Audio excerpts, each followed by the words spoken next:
Hey, it's your friend Mel. I'm so glad that you're here, and I want to welcome you to this bonus episode of the Mel Robbins Podcast. I'm so excited to be able to share this meditation with you. This meditation acts as a companion to an episode that we just released called Why Do I Love the Way That I Love? The 4 Attachment Styles Explained. Now, don't worry if you haven't listened to that episode yet. This meditation will still work for you. It was created by the best-selling author Thais Gibson.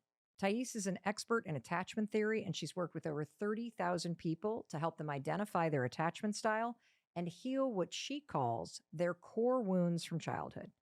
This meditation is something that Thais created for you, and it's also a tool that she uses in her private practice with her clients. What Thais says is that if you listen to this meditation 21 days in a row, the meditation will help you rewire your subconscious mind so that you can heal from your childhood. And just in case you've tuned into this bonus episode and you haven't heard the conversation with Thais Gibson, don't worry. I got you covered. I'll just give you the basic information about core wounds so that you can jump right into the meditation now. Core wounds happen during your childhood, and they come from your unmet needs and how those unmet needs of yours created beliefs about yourself. And I'll give you an example of some of the most common core wounds. Feeling like I'm not good enough. Believing that when you love somebody, people leave you or abandon you. Thinking that you're defective. Now, if you're not sure what your core wound is, don't worry about it. You can just ask yourself, when I get triggered, what is it that I'm afraid is going to happen next? Or what is it that I believe about myself when I feel triggered? That's all you need to know to get the most out of this meditation. And one more thing. I shouldn't have to say this, but meditations are meant to be done when you're not doing anything else. So if you're driving a car or you're up on a ladder doing something or you're busy running errands, maybe you want to bookmark this and come back to it at a moment when you can find a really comfy place to sit and really sink in to every single word that Thais Gibson is about to share with you. All right, you ready? I know I am. Let's listen to this meditation. But first, I have to ask you, have you subscribed to our channel yet? If you haven't, please, please, please subscribe. It is my goal to make sure that 50% of the people that watch our channel are subscribers. It really helps us. It allows me to bring you all of this content for free. So if you haven't subscribed yet, please hit the subscribe button. All right, cool. Thank you so much. You ready to jump into this meditation and this super cool bonus episode? Me too. So let's start together and let's pull up a major core wound. And you can start this process by just closing your eyes for a moment and pick the core wound that is troubling you the most. So it could be, I am not good enough. It could be, I am abandoned. It could be, I will be betrayed. I am defective. I am trapped. So pick that big core wound that keeps showing up for you and you know is wreaking havoc and you're ready to let it go. And then what you can do next here for a moment is just think about the opposite. Okay, so what is the opposite of that core wound? If you're trapped, you are free. If you are not good enough, you are good enough. If you're abandoned, you will stay connected. And what I want you to do here is we'll go through this together and look for different pieces of evidence. Because remember, that evidence or memory is leveraging that repetition, that emotion, that imagery. So we're going to use our conscious mind here to speak to the language of our subconscious mind. So now that you have that opposite to your core wound ready, and we'll use the example of not good enough to good enough, I want you to take a moment and think of a time that you felt the opposite of that core wound. And we can look at the different areas of life. We can start by looking just in our career area for a moment. Are there places that you felt the opposite of the core wound? That you felt, for example, good enough? And we can look at different characteristics that we have and the way that we show up, different traits that we express. We can look at different ways we've shown up with other people as a friend, as a mentor, as somebody who cares. And I want you just to take a moment and really sit and sort of bathe in that memory or that experience. Now, the more specific that you get, the more you feel about it, the more specific the imagery becomes for you, the easier of a job you'll have in reprogramming. So pick one big thing you can see in the career area. Now let's look for another one. Is there another time that you felt the opposite of that core wound, that you felt connected or good enough or free? And I want you to look for a second time in the career area of life that you felt that you showed up in a way that demonstrated those attributes. And if you can, try to really feel about it in your body. Try to notice the different sensations that appear, that feeling in your body of being free or of being connected, or that feeling of pride in your torso and face, of being enough. Really try to sit in that for a moment.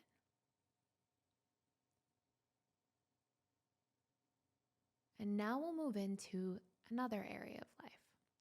Let's look at your friendships. Where have you shown up or had experiences to oppose that core wound? Where have you shown up as a great friend? What traits or characteristics? Or where have you felt free or connected? Try to think of a specific time or memory where you felt the opposite of that core wound. Try to really notice as you're imagining that memory, you're remembering it in your mind's eye. Try to really notice in the friendship area what the people felt around you. Can you tell how much care or support was in that experience with other people? And try to really feel those emotions and sensations in your body. And remember, the more you tune into the specifics, to the images, to the feelings, the deeper the reprogramming reaches your subconscious mind. Now let's move into another area. Let's look at family. Let's look at a time in that specific area with family where you felt the opposite of your core wound. What attributes did you showcase? How did you show up as a human being, or what characteristics do you just naturally have as a person when nobody's watching that are the opposite of the core wound, that make you good enough, that make you free, that make you connected? Try to anchor in that very specific memory, that very specific moment where you felt a lot of that emotion. And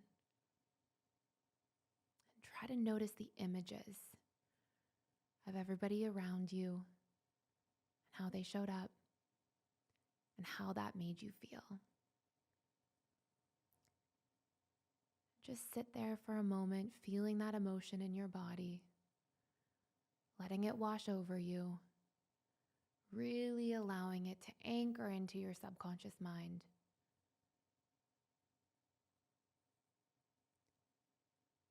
And now we're going to move into another area. Let's look at the relationship area of life romantically. Let's look at the natural characteristics or attributes you have as a person. Again, who you are when no one is watching, who you truly are deep down in the way that you show up in romantic relationships. What beautiful characteristics do you have to offer that gently oppose that core wound, those unnecessary stories or lies you've been holding on to about yourself for far too long? Try to really think of the opposite of that wound and how you are worthy of love, or you are good enough, or how relationships can also set you free or keep you connected. Try to really highlight that specific memory in your mind's eye to oppose that core wound. And as you have that memory, and as you sit in it for a moment, I want you to get as specific as possible with all of the images. What do you notice? How does that person look at you in that memory? How do you feel in that memory when they look at you?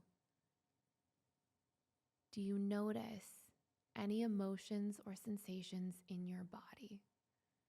Feelings of joy or pride or care?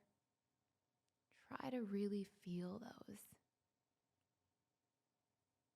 Now, as you're noticing those, I want you to really allow that to wash over you. Really, really soak it up.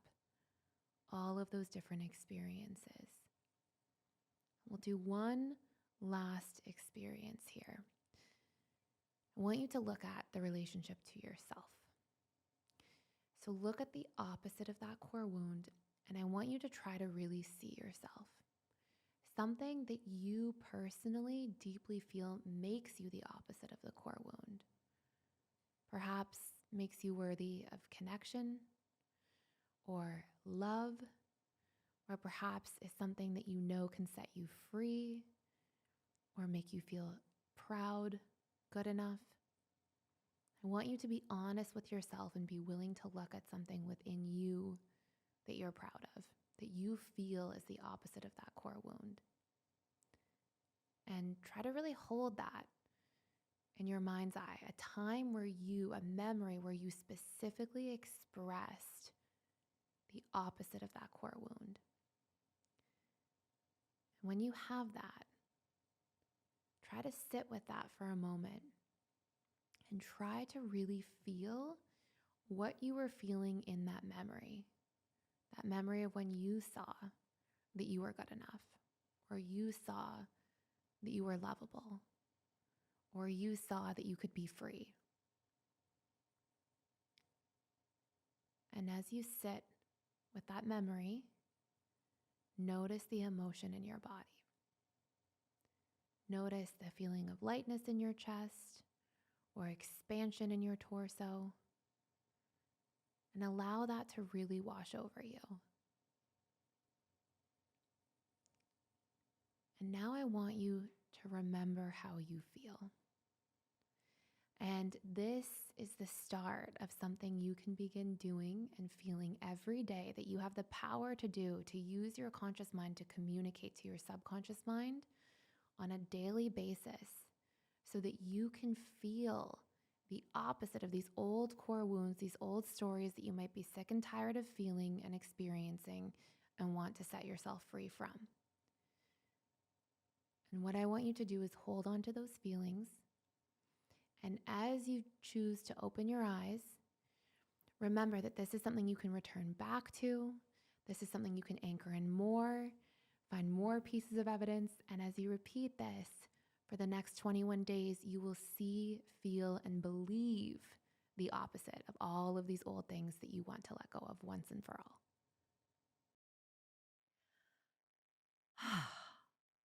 I just love listening to her voice, don't you? I'm ready to let go of all that stuff once and for all, and I'm sure you are too. And that's why I'm going to come back to this every single day for the next 21 days, and I hope you do too. Please also consider sharing this with people that you love because it really can help you heal. And if you haven't already listened, I know that you are truly going to love the episode that inspired this meditation. That episode is called Why Do I Love the Way That I Love? The 4 Attachment Styles Explained. And in case no one else tells you today, I wanted to be sure to tell you that I love you and I believe in you. And I believe in your ability to create a better life. Alrighty, I'll talk to you in a few days. Thank you for being here with me on YouTube. I hope you come back to this meditation every day for the next 21 days. And I also hope you let me know how it works for you. Thank you for sharing it. Thank you for subscribing to the channel. And I know you're looking for something awesome to listen to next. So check this out. How to know when your relationship is over and 6 great pieces of advice to help make it work.